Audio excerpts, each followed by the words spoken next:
السلام علیکم، میرا نام طاہر علی ہے اور میرے یوٹیوب چینل کا نام اردو سانگ زبان ہے اور میں اس چینل پہ اردو تشریحات اپلوڈ کرتا ہوں اور میرے چینل کو سبسکرائب کرنا نہ بھولیے گا۔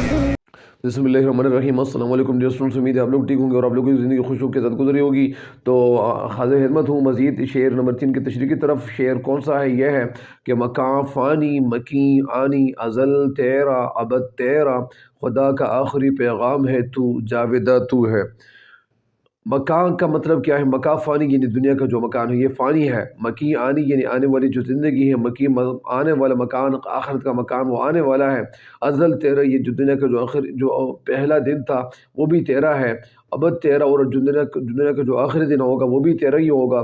خدا کا آخری پیغام ہے تو جاویدہ تو ہے۔ اے انسان، اے مسلمان، تو خدا کا آخری پیغام ہے۔ جاویدہ کا مطلب یعنی یہاں پہ ہمیشہ کی زندگی پانے والا تو ہی ہے۔ شاعر اس شعر کا جو نثر ہے یا اس شعر کی نثر کچھ یوں ہے کہ اس دنیا کے جو مکانات ہیں، جتنے بھی جو مکانات ہم نے بنائے ہوئے ہیں، چاہے وہ بنگلے ہیں، چاہے وہ گاڑیاں ہیں، چاہے کچھ اور چیزیں ہیں، اگر ہم نے بنائی ہوئی ہیں پراپرٹیز وغیرہ، بزنس، یہ سب کچھ یعنی فنا ہونے والا ہے۔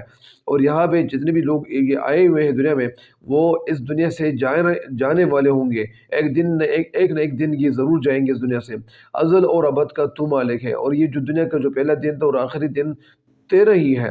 اے مسلمان، اس لیے کہ تو خدا کا آخری پیغام ہے اور تو ہمیشہ سے ہے اور تو ہمیشہ رہے گا۔ مطلب یہ انسان مسلمان کبھی مرتا نہیں ہے، اگر اس دنیا سے تو چلا گیا، لیکن انسان کو اللہ تعالیٰ نے مسلمان کے لیے اسی انسان کو کیوں پیدا کیا تھا؟ بہرحال تشریح اس شعر کے ہمیں یہ چاہتے ہیں کہ یہ جو دنیا ہے، اس دنیا میں جتنے بھی انسان جو رہ رہے ہیں، زندگی گزار رہے ہیں، فنا اور ختم ہونے والی دنیا ہے، اور اس میں جتنے بھی لوگ ہیں وہ یہاں پہ تھوڑی دیر کے لیے آئے ہوئے ہیں اور پھر تھوڑی دیر کے بعد یہاں پہ کچھ دن گزار کے وہ واپس یعنی اس دنیا سے رخصت ہوں گے۔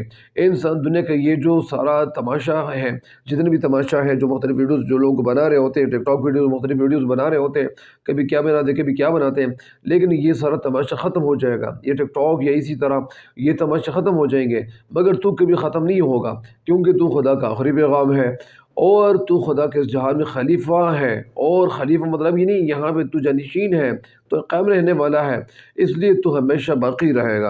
اور پھر یہ ہوگا کہ یقین رکھ، اے انسان، یقین کی دنیا میں آ جاؤ کہ جو دنیا کی جو پیدائش سے لے کر اس کے انجام تک جو کچھ ہے سب کا سب تیرا ہے، سب کچھ تمہارا ہے۔ اے انسان، تجھے اپنی فکر نہیں ہے، تجھے اپنی فکر کرنی چاہیے۔ اور اس انسان کو اللہ تعالیٰ نے اپنی عبادت کے لیے پیدا کیا تھا، اور اس لیے پیدا کیا تھا کہ یہ مسلمان کیا کرے گا، یہ مسلمان یعنی یہ جو اسلام کا پیغام ہے دوسرے لوگوں تک پہنچائے گا۔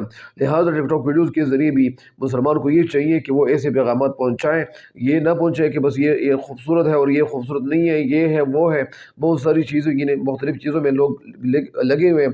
لہٰذا ان کو اپنی سوچ رکھنی چاہیے۔ تب تک مجھے دیجیے کہ اجازت، اللہ نے کے بعد